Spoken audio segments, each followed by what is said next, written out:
Welcome back to the Wizards Guide podcast, your guide to all things Wizards Unite. I'm Mike. And I am Britt. And in today's episode, we are talking about the just brand new announced Wizards Unite Community Day, managing our skill trees after the brilliant event, apologies babe, and the current state of Wizards Unite, the general reception from the public.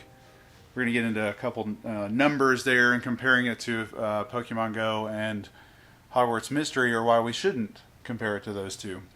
But first, how are we doing? How are you doing today? I am still pregnant, and I feel very pregnant.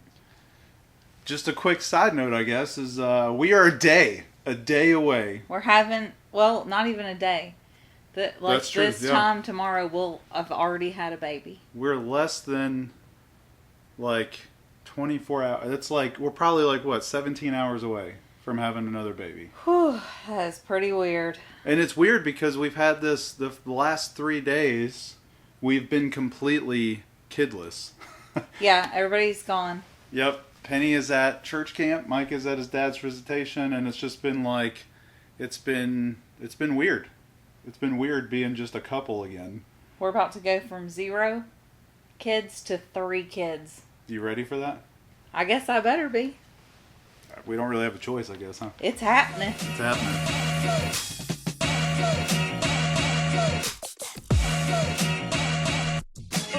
Alright, so the first topic we want to get into for Wizards Unite news is the just announced Community Day for the game. This is just announced this morning, or I guess right at noon.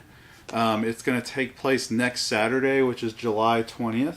Mm-hmm. So we'll be a week and a half from having a baby, or after having a baby.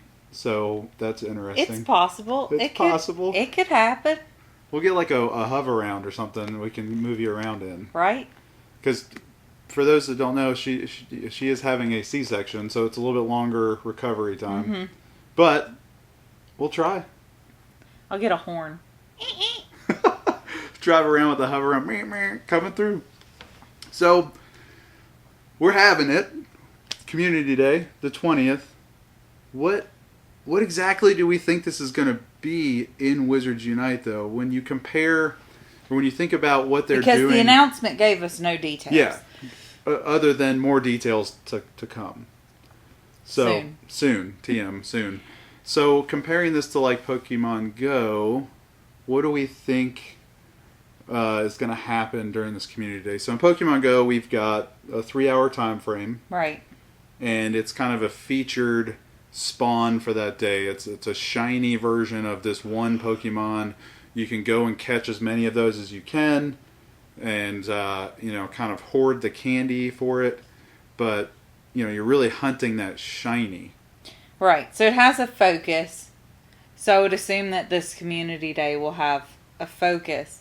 I just don't know what it is. In Pokemon Go, obviously, everything centers around one focus, which is catching the Pokemon.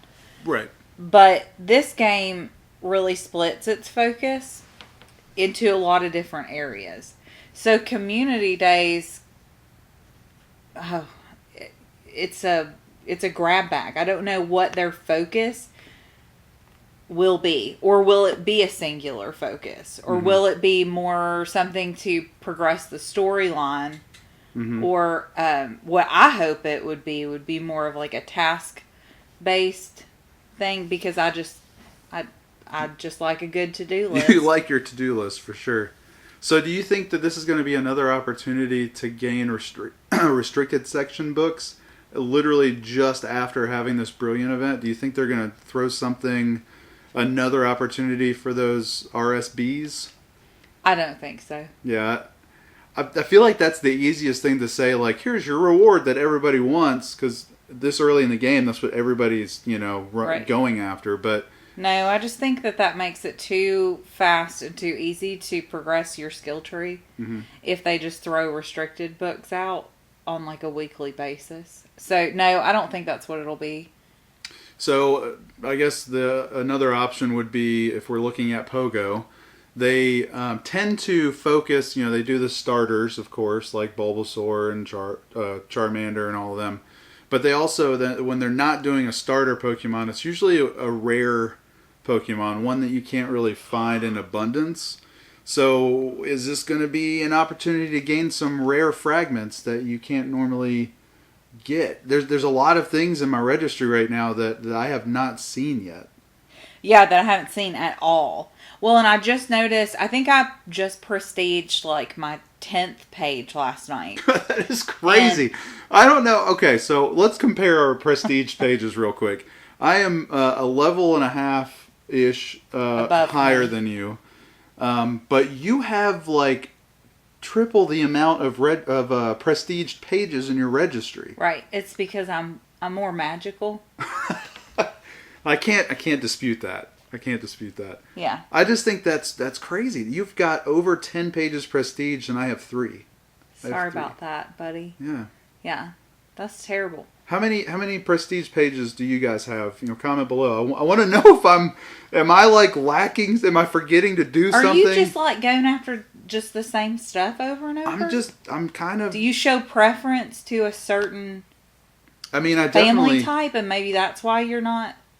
I think where I play, I definitely see more of a certain family type. You're playing in a banner location. Correct. Right outside my work.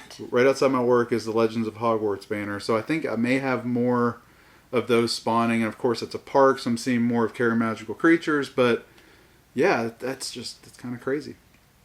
Well, so yeah, I'm like 10 pages in now. Right. But what I noticed last night, because I was skimming through my registry pages to see, like, okay, what am I close to prestiging?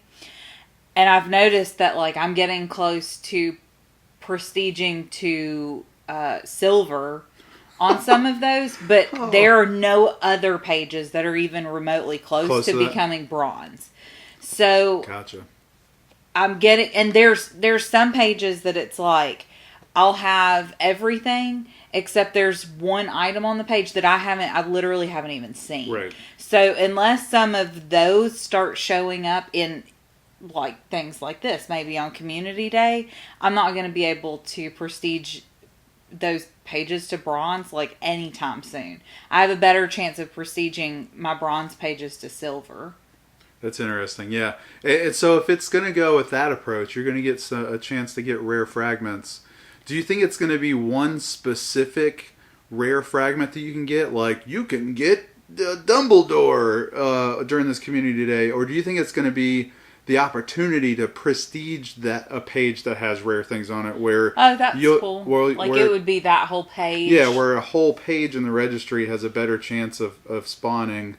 And, of course, through that page, you'll have a couple that are common, but then you'll have a few that... Oh, I kind of hope that's what it is. That way it's not like just one spawn everywhere. Like in Pokemon, this would be the opportunity to have like 6 different frequently, seen spawns. Right. Where a few of them are common and most of them are... Because if it's a 3-hour event and it's only one... Right. Then that's going to get a little redundant. And, to be fair, that's what happens in Pokemon. And we've done that in the past, but I think it's a different thing. But you're evolving those. That's true. So there's more benefit to catching multiples of something that, like a Charizard, that can be used in battle, where this, if there's only one particular type, I can't prestige a page with just one thing. So I kind of like that idea.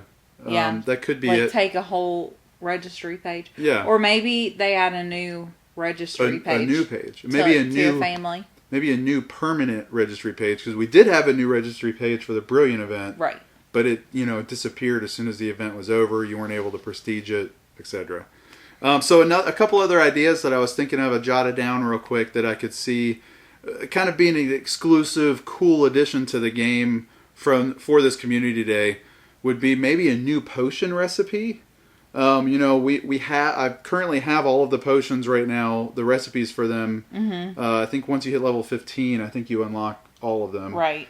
Currently, so there could be a couple new. We do know that there are new different potions than the ones we have out now that aren't in the game yet. They're in the code. So One of those being the Liquid Luck.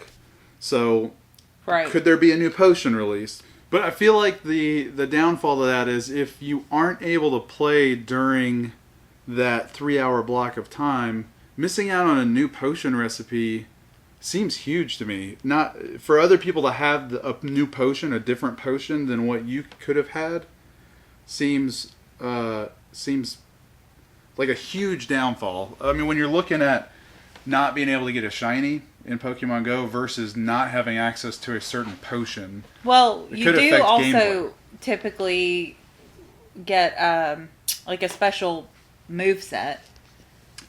Like on your skill tree?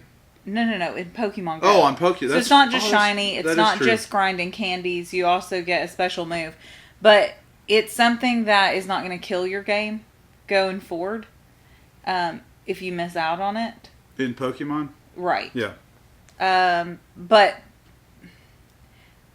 no, I see what you're saying. Do whatever they choose to do, I would assume that it would kind of follow that same model. That it's good to have, but it's not necessary for your gameplay. I'd actually forgotten that you can have that exclusive move as well, which there's been a few Pokemon that in the game that benefited greatly from having a different move in the meta of the game and the battling of the game, to where if you didn't get that Tyranitar with Smackdown, then that was huge. Would not having a potion, or even not being able, maybe it's another skill node. I don't know. I feel like having a new potion would almost be on the same level as having an exclusive move. That's again, I had forgotten about the exclusive move part. That does affect gameplay quite a bit. So that could be, it could be something. It could be a new potion recipe. I also thought, we in the skill tree we see that more lessons are coming soon for our professions. Maybe it's a couple extra skill tree nodes, or another skill tree book pops up and you can get the first few skills in that. I feel like that is pushing it a little bit too far, though. I think that would definitely affect gameplay more than it should if you can't play. Yeah, I agree. Anyway, good speculation, though. I mean, there's a lot of possibilities. I'm excited. I'm excited to see what they're doing. I'm so glad that this is 3 years after Pokemon Go, and events have become a very normal thing for Niantic to do, because it keeps me interested and it keeps me I have things to do constantly. I love having all the events. It's never bothered me. So I'm happy that they're coming so quickly. Yeah, they're coming so fast. They're coming right out of the gate with this game launch. And we've already had 2 in-game events before this community day. And it's only been out for 3 weeks. 2.5, 3 weeks, I think. So we are already on our 3rd event in the span of 3 weeks to a month of the game being right. So if you didn't like the first 2, just hang on. Maybe you'll like this one. Yep. And I think they're really... You can't make everybody happy with everything. So it's just keep giving it a chance and see if maybe this next type of event is your event. I do like the idea of them having a for-sure monthly event. And it really seems like they're trying to follow suit with Pokemon Go and having something almost every week. So it's great. So more details to come on the Community Day event. We're super excited that it is. Hopefully we'll get to play. If nothing else, at least you can go out and play. And I'll hang out, me and the baby. We can chill. Yep, we'll see. I would feel bad, but... I mean, if I can't move, I can't move. That's true. So it's not the baby holding me here. It's my physical limitations of... having my insides cut apart. Cool. So more details to come on that. Again, we're super stoked. All right. So next topic. We finished the Brilliant event. Some of us got all of the restricted section books. Oh, this is painful. I really don't want to talk about this. It's going to make me upset. And I'm going to want to punch stuff again. I really just want to tuck this mistake away and not talk about it anymore. Well, let's do the exact opposite of that. Why don't you tell everybody what happened? Let me just start out by saying 2 hours ago, this event just ended. This last week of pregnancy has been extremely tough physically. I'm really tired and I don't feel well, and I've had contractions on and off. So walking is not happening a lot right now because I just feel like a giant bowling ball on toothpicks. So 2 hours ago, I thought this stupid event ended at 3:00 our time. Yeah. And I was like super close to done, but I have been spending the last 2 days preparing the house for the baby. And so I was like, it's fine. I have like this one last task that has to get done to complete my like event task list. Right. I had like 0.25 kilometers that had to be registered on a portmanteau, and I would have finished this stupid event with the extra 5 restricted section books. Oh my gosh, I logged in. Oh. You can't even finish the story. I'm still mad about it. It was about... I just logged in at 1:00 and the thing was gone. And I was like, you have got to be jerking my leg. Yep. Oh, I'm so salty about it. So, if you did complete it, or at least partially complete it like Britt did, you're looking at your skill tree. There's a lot of different stats and attributes that contribute to your character's ability to battle and what they can do. I had mine picked out. I had already spent those 15 books in my head, and now I can't get it. Yep. So we're gonna have to wait. Brittany's gonna have to wait until and it opens up several other things that I wanted in my skill tree. Oh man, I'm so mad at myself right now. This is like real reaction. I mean, this literally just happened. So I said I don't want to talk about this today on the podcast because I'm really mad about it. And I wrote it into the show notes. So you're adorable. I know, I love it.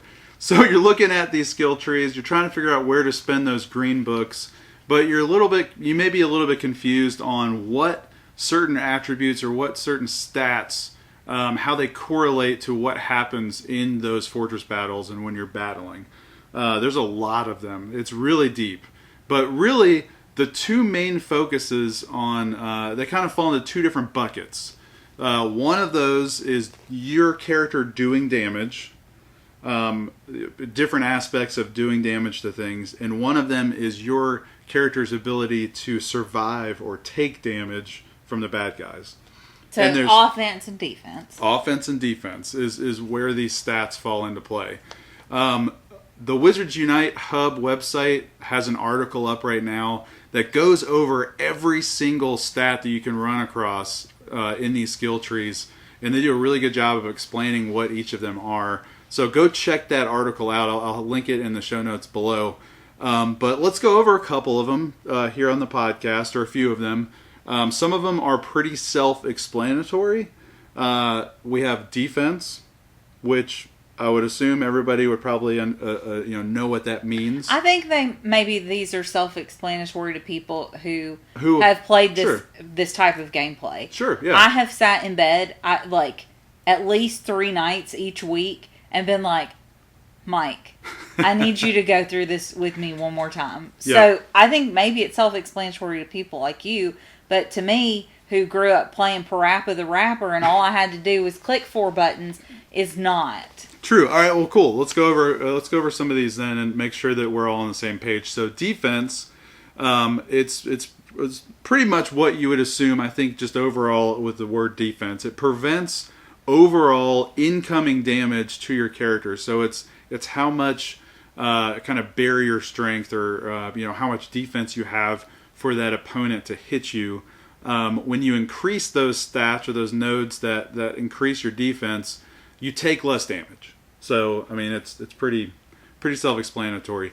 Power would be the opposite of that. That would be how much damage you are doing, how much overall damage you are doing to those opponents. So if you're wanting to hit harder, if you want to hit that Urkling as hard as you can, power is where you go. You want overall power to be increased. Okay, so that's I think how I like to fight. Yeah. Like I want to beat the crap out of somebody. So did I make a good choice with R? Well, we're about to talk about this. Okay. Yeah, so we'll talk about that here in a second on where we prefer to put our points in and where we want to go with our professions. Okay. But to answer your question, yes, ores do more overall damage than the other two classes.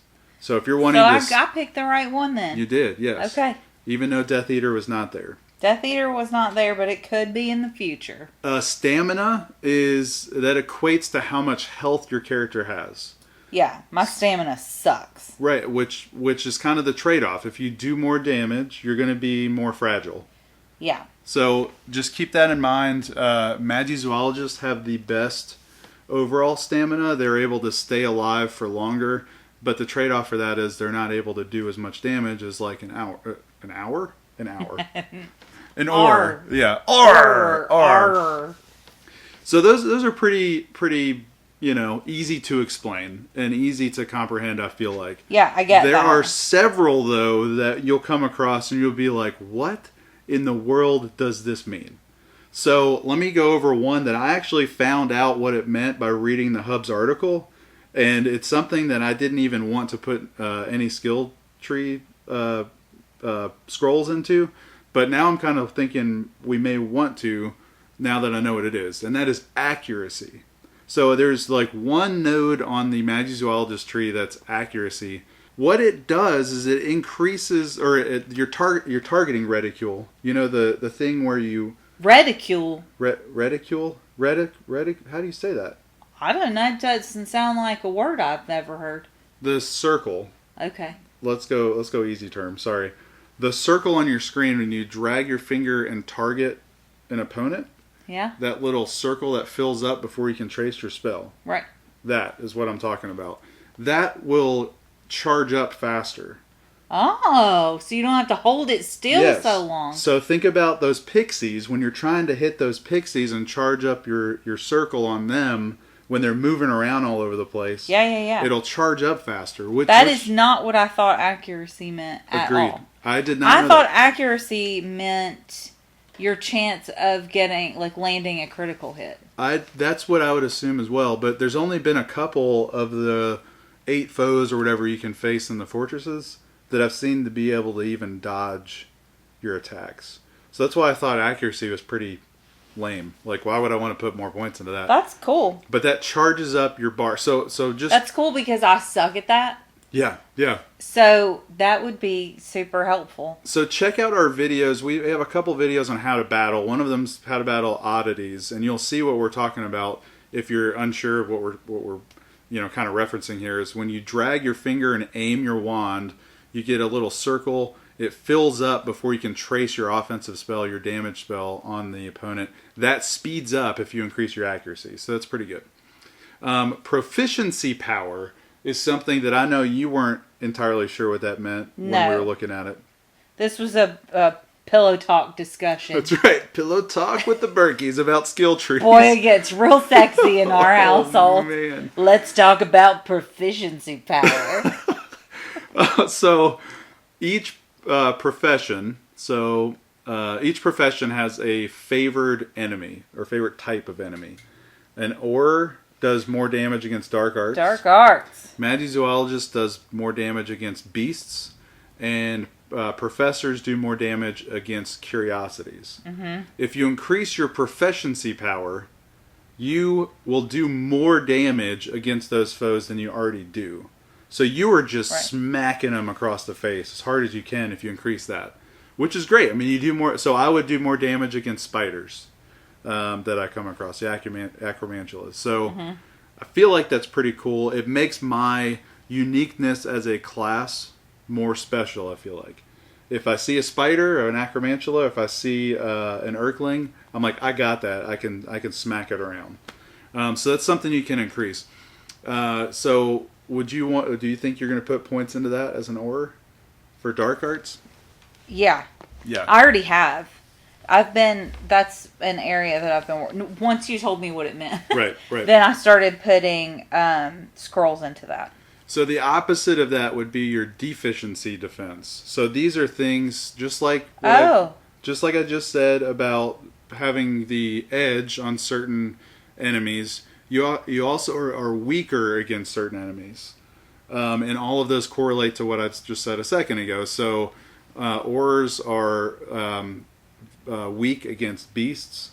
and I think I have this right, Magizoologists I know are weak against curiosities. Right. And professors are weak against dark arts.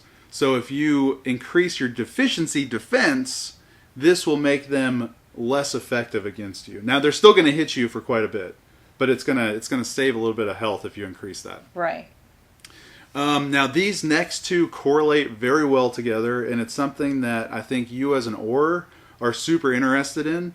That's precision and critical power. So critical power, it kind of is self-explanatory, but for those that don't know what like terms of role-playing games are, critical power. So you're able to get a critical hit in on your enemy every once in a while. You have a small percentage of that happening. That critical hit does like 50% more damage by default.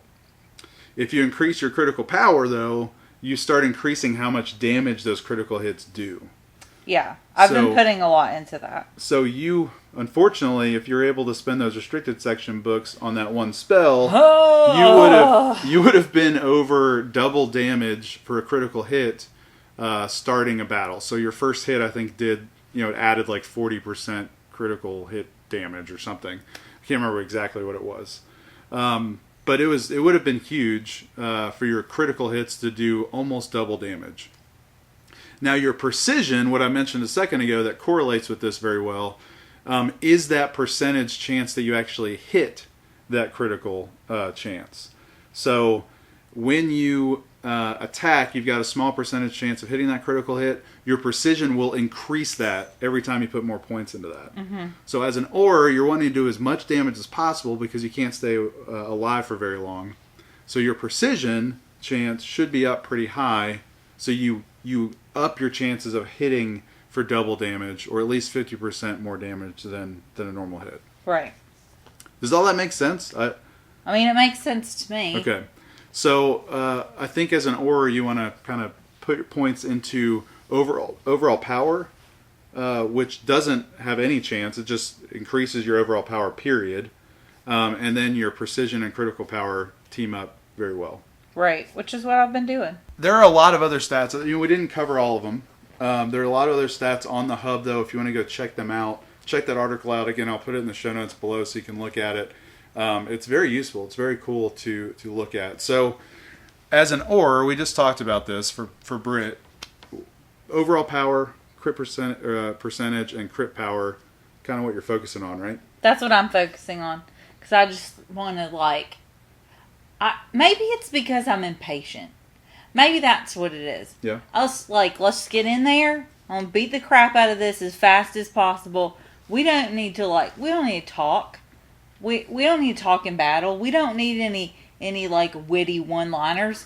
I just want to get in there, stab you, and be done. Take care of business. Yeah. Maybe that's why I like this particular type of gameplay. Yep. So for those Aurors that were able to complete the event, oh man, what is that ability called on the skill tree? And I think I was wrong. It does not open up more stuff. It's at the end of a branch.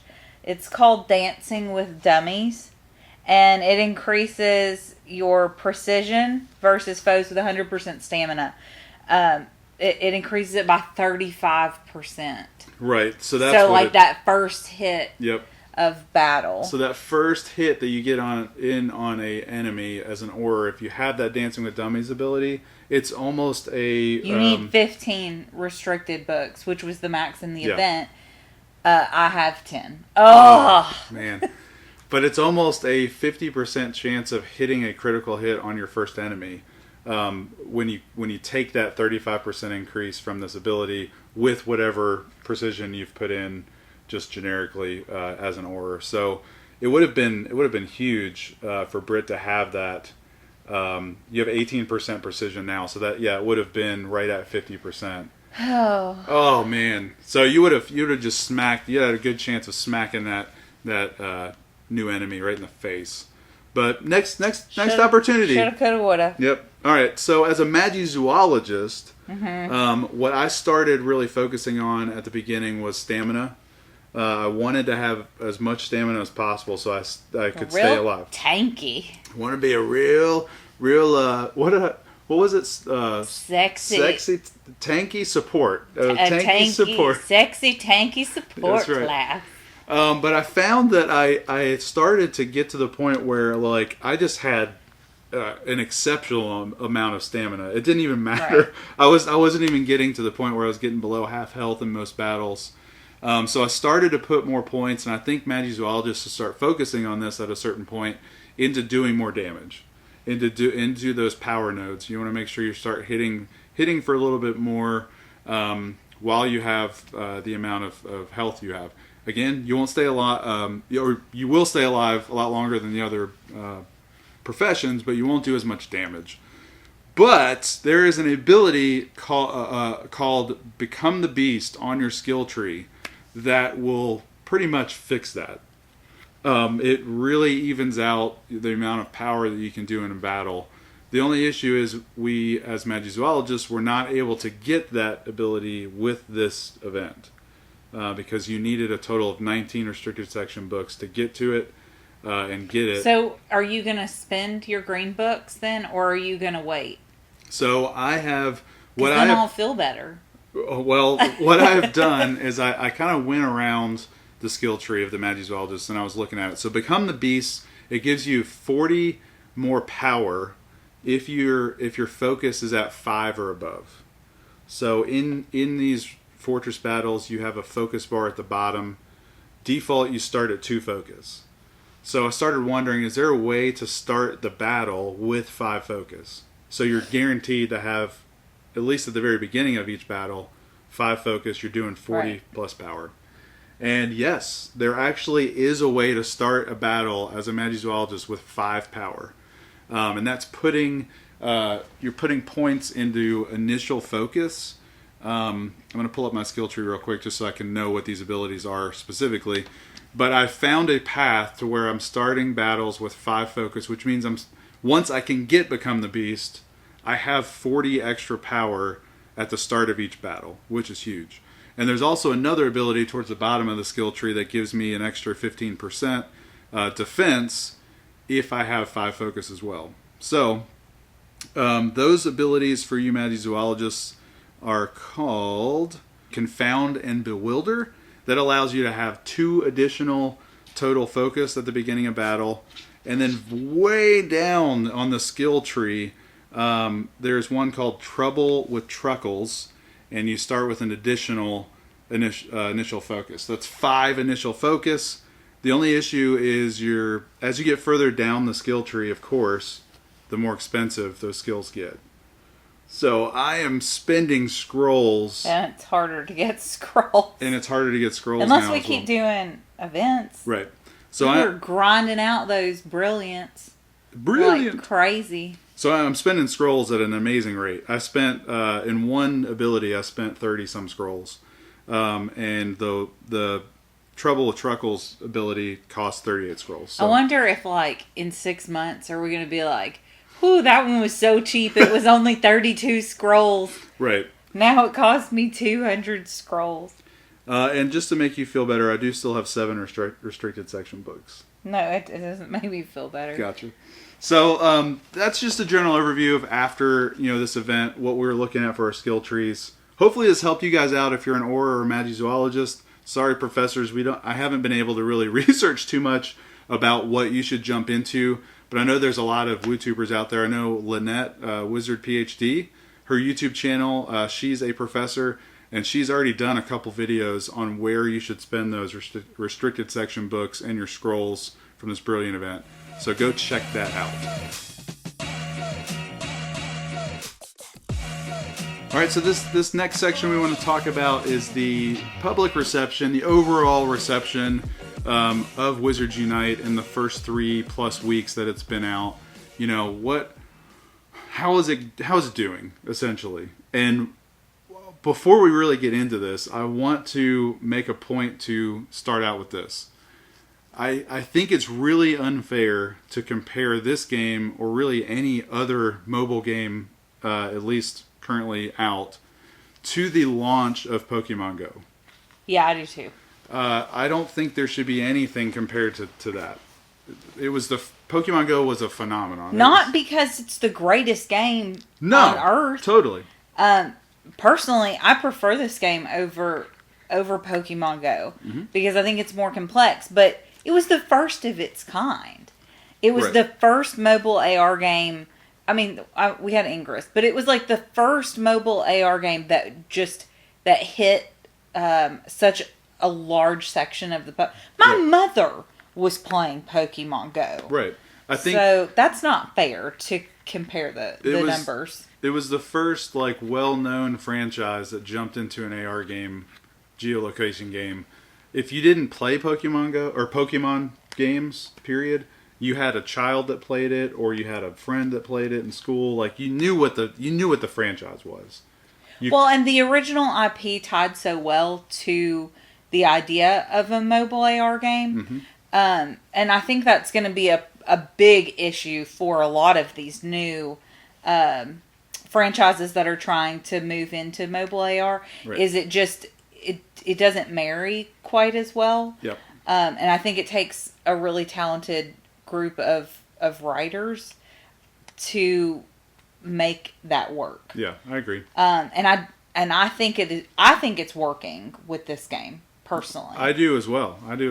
But to compare that against Pokemon Go is you're not ever going to see that type of success initially launching a mobile AR game again. I don't think.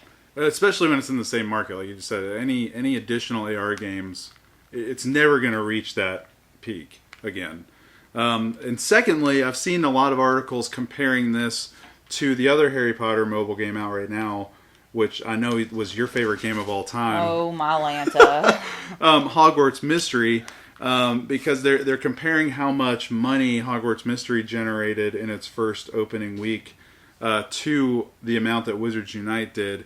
And I really don't think that is fair either, because I feel like you can do so much more in Wizards Unite without spending money than you could in Hogwarts Mystery.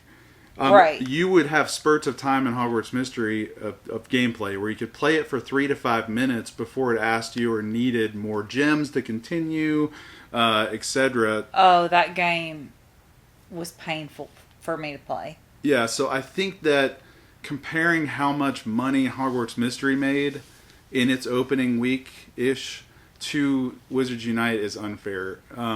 Here's the other thing. Yeah. Here's the other thing about Hogwarts Mystery and why I have an issue comparing the initial numbers to it. So, this game that we are currently covering, Wizards Unite, had already been announced. And it wasn't ready to go yet. So you had already generated a ton of interest about this new Harry Potter mobile game. And then who swept in there and capitalized on that interest? Hogwarts Mystery. And so it's like, we all played it because we were all waiting on Wizards Unite to come out. Like, that's... And I think the game sucked. I'm sorry, it just sucked. Yeah, it was not very good. And I think that there was a lot of people that actually thought Hogwarts Mystery was the new mobile AR game. Right. Not AR, because of course it didn't work that way. But I think that they were like, oh yeah, Wizards Unite, you mean Hogwarts Mystery. Because of the proximity to the announcement that Niantic had made.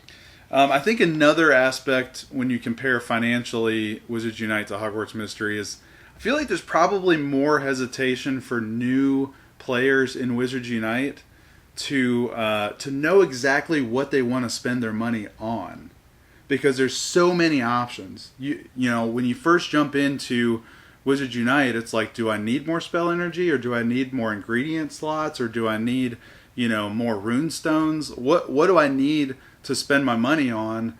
I don't want to just drop $5, $10 immediately, not knowing what these runestones are and realizing, I've got an abundance of runestones now. Where in Hogwarts Mystery, it's like, I need to put more money into this game to even do anything, period. Right. I've run out of energy, and that's the bad kind of energy in this game, so I need to spend money to get more energy to even continue playing it. Where Wizards Unite, there's so many avenues to spend your money, and I'm sure there's a reason, they want to make money, so there's a lot of But opportunity. it doesn't feel cash grabby to me.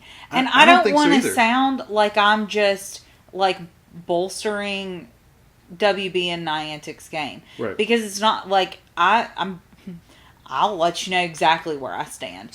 I just don't feel like it's a cash grab. So you've played this game now for 3 weeks. How much money have you spent on Wizards Unite? Maybe $5. I have accidentally spent $10. I tried to spend I $5. know, I saw it come through my email. I tried to spend $5 and I spent $10 by accident. But that was just because I was very excited to get more energy. But anyway, I don't feel like I am missing out on much by not dropping $40 on this game every week.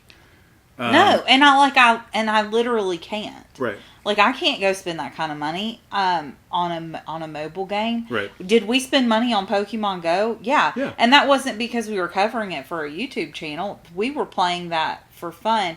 But we would do it like...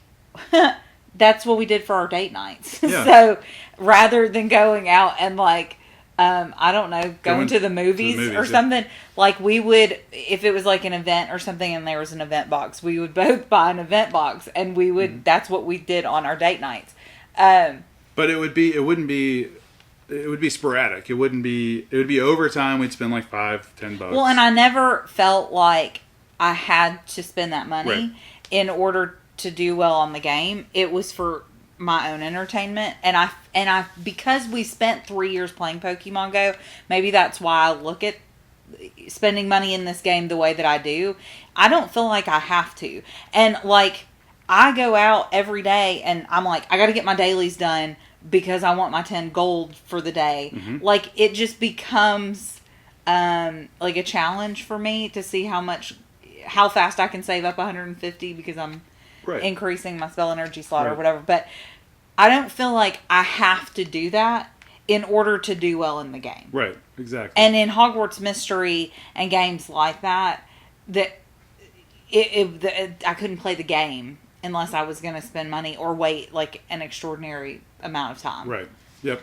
So we're saying all of this with the money question because we're seeing a lot of articles that are comparing Pokemon Go and Hogwarts Mystery to the amount of money that Wizards Unite made, and we're just kind of starting this conversation, or I guess we're in this conversation now with saying like that seems unfair because of these aspects, and I don't want it to sound like I'm biased because we're covering this game and we love this game, but I just feel like it's a little unfair because of the reasons we just said. But let's get into the numbers a little bit. Let's look at some of the things that Wizards Unite... I'm interested. I actually have not seen updated numbers. So I pulled some of these numbers from the Jibs Entertainment article. Go check out their website. I'll put it in the show notes below if you want to look more into it. But the first week of the game being released, it generated 6.5 million downloads. I know for the first weekend, it was the #1 app in both app stores. Also, in the first week, it generated $3 million. That seems pretty solid for a new game. And in its first month, it's projected to get a total of $10 million. So that is pretty solid. Solid numbers. When you're looking at a mobile game by itself, without comparing it to anything else, those numbers are great. The issue is there's a lot of companies out there, a lot of websites that are comparing it to Pokemon Go, which it shouldn't, and looking at it as a flop, as a failure, because you have such skewed numbers on the phenomenon that was Pokemon Go. Right. And in addition to all of that, the game just dropped in Japan and recently also dropped in South Korea. So worldwide numbers, period, should just increase overall because we're reaching more countries, we're reaching more population to play this game. Sure. I think the game has come out the gates well, and I think that investment, the money, the financials will go up as this game gets more, word of mouth and more confidence in the market. I keep seeing new people, like just on my personal Facebook page. Yep. be like, oh, I just started playing Wizards Unite. Like, I keep seeing more and more people jump on to it. Which makes me happy, for sure. All right, so here's our quick tip of the week to round out our episode. This is specifically for Royal players. I would not just classify this as for Royal players. Why don't you cover this real quick? I don't know that I would consider myself a role player. We live in a small-ish town, but there's still a lot that you can do around here. It's more my schedule is just busy, and I don't have time every day to go out to like a really congested area that is full of inns to be able to refill all the time. So I don't think, I mean, you work in Nashville and sometimes your work schedule doesn't allow for you to go out and do that. So it's not just role players. This also applies to people that are just busy. Yeah. That like do other things besides play Wizards mobile Unite. games. Yeah. And so what's the tip though? What are you working towards? So I would just say that at least this is what I'm doing. My gold is going really to one place right now, and that is to my spell energy capacity. So every time that I get 150 gold, it goes right into another upgrade to my spell energy capacity, because I want to be able to go longer and play longer without having to refill that. Yeah. So then the larger that capacity is, the days that I do have time to go out and spend a lot of time filling that up at ends, or I have time to go down to Nashville and to hit an area that's really congested with ends, I can do that and it goes longer. Yep. So I would say if you're a role player or you're just a player who is busy and does not have time to set that time aside every day, spend your gold on that. Yeah. Every time that you have 150 gold, you head right back over. It does not buy a new one. It does not take a lot of time or your actual money to save up that gold. No, not if you're doing your daily treasures Correct. and your daily tasks. I mean, that's and you're leveling. Essentially, with just the daily tasks, you'd be able to get one increase every 2 weeks. But we're getting them multiple times a week, I feel like. And that's because you're getting extra chunks of gold through doing the SOS tasks and doing your leveling up. You get 10 gold every time you level up. Well, and daily treasure. I mean, like, once a week, you're getting a really large chunk. That's right, the treasure. Yeah, once a week. Like 30, 40, 50 gold at a time. Yep, so we actually have a video that covers how to get gold in the game. So make sure you check that out. Be in the show notes below. That allows you to get that gold without actually having to spend your muggle money. So, good tip, I feel like.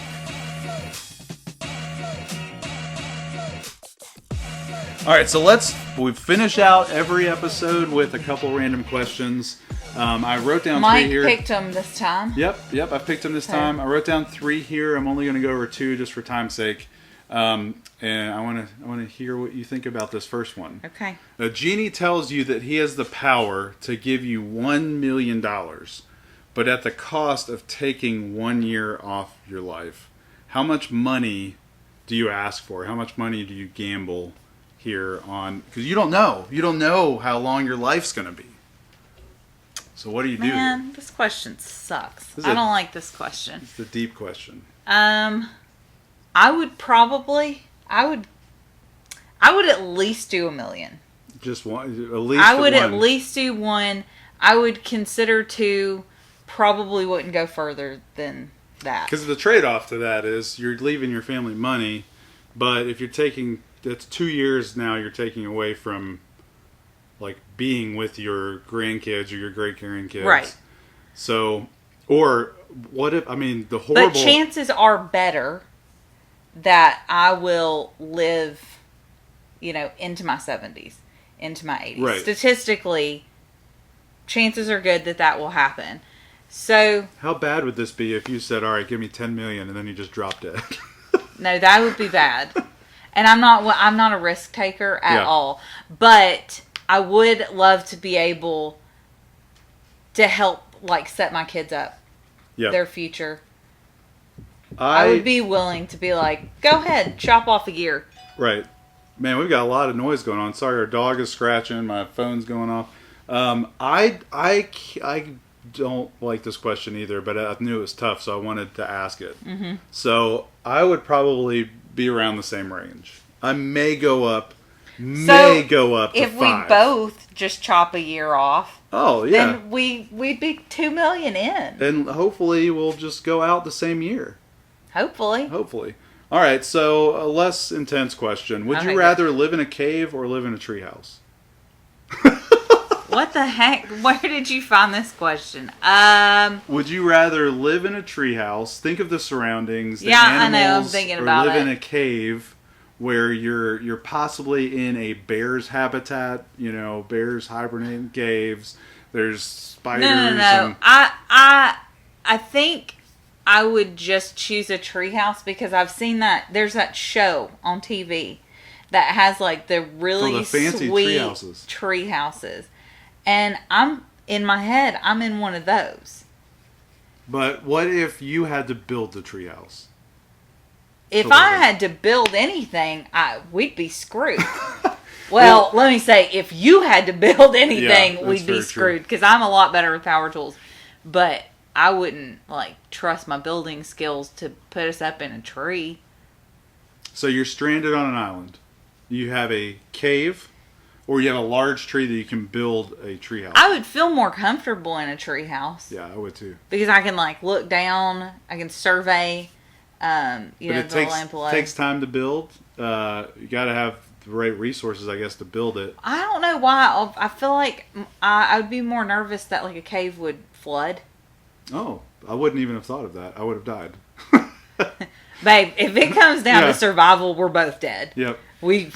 We better have invested more into that genie if it comes down to that. If there's a zombie apocalypse, we're the first 2 dead. As I'm dying, Genie, I choose 50! Well, we answered those pretty... Oh, no, I guess I didn't answer. So you're treehouse. I'm a treehouse. I guess I would be... No, I'd be cave. I'm going cave. Really? Yeah. Yeah, especially... No, there's bats in there and those cave crickets. Yeah, but there's stuff on trees, too. Squirrels. They'll be all up in your business. Nah, I'll punch them in the face. Gotcha. All right, so we went through those questions really quick. Okay. So I'm going to do the third one. Okay. Here we go.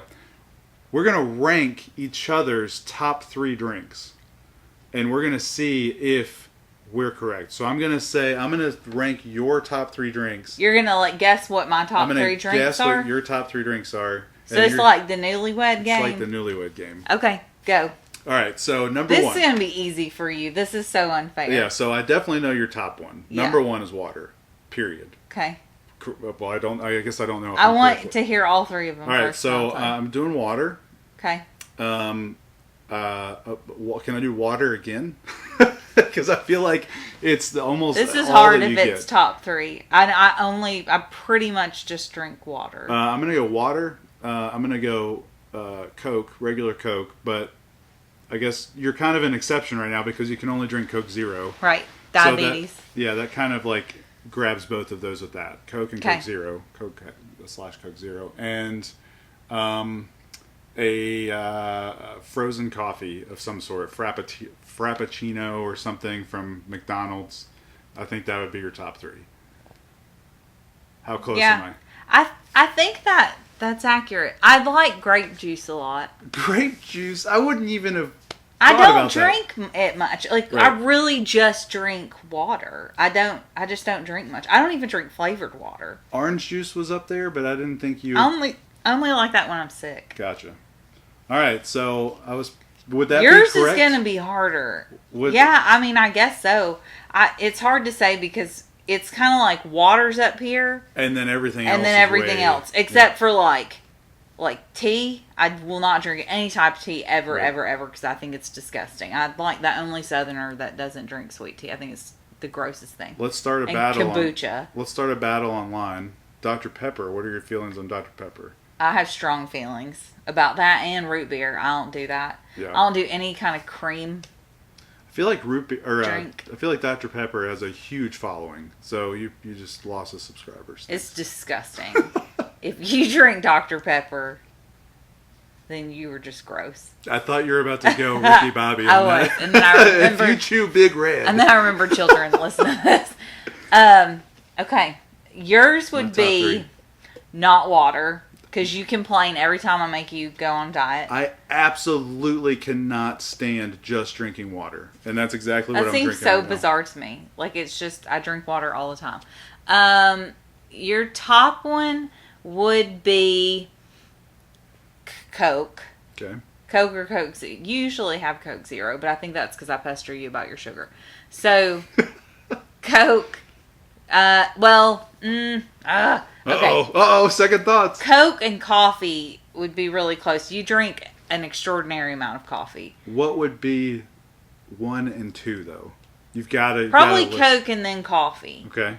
I feel like Coke was your first love and coffee came later. So I'm going to go Coke, coffee, and then the third one, I would probably go with orange juice, because you drink a lot of freaking orange juice. Yep. You are 100% correct on my top 3. Oh, for real? I didn't know if I was going to get that right or not. And I wanted to make sure you got 1 and 2 right, because I felt like those are the 2 top, and situating those would have been You tough. drink so much caffeine. It's so bad for you. It's bad, but I love it. I love Coke and I love coffee.